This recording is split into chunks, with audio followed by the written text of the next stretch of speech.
Dia que nós tomamos nota, depois, em todo caso, que esse ano se acaba. E nós vamos discutir hoje, leita duidelijk, de raad está trabalhando, nessa do exonação para sair mais trimpang. Então, está ilegítimo. O ponto está, senhor presidente, está na junho ano passado.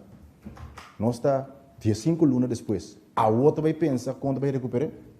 Dia comanda a carta, avisa um voorschot. Mas assumir um voorschot, botar um propósito como tem back. Então, dúvida, se o democrata não se pergunta, não lo começa a pensar para recuperar. Dia 5 lunas para, senhor presidente. Pergunta, que dia tem esse back? Of nós gewoon schrijven af como deve. Sorry, mas tem jaar rekening, quando uma afschrijving está.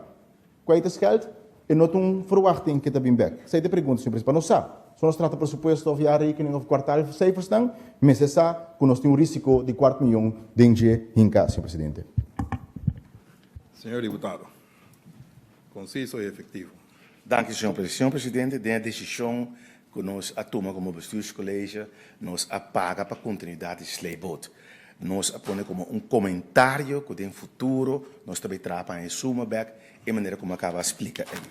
E me tenho que volver a aclarar também, lei está prescrever que vou por saca suma basta o ministro aprovar. É mais, nós sacamos trajecto com CFT, nós sacamos trajecto com BZK. É decisão que agora tomei, agora assim com o ministério, para cá não chega nada. É decisão para assim e pago aí para garantir a continuidade desse boot. Atualmente, vou lhe perguntar, quizás que já quebra, posso explicar pida acerca com a procedura aí vai. Para assumir agora, nós adrenta colégio executivo 8 de abril, da 18 de abril, se começa a passar decisão aqui.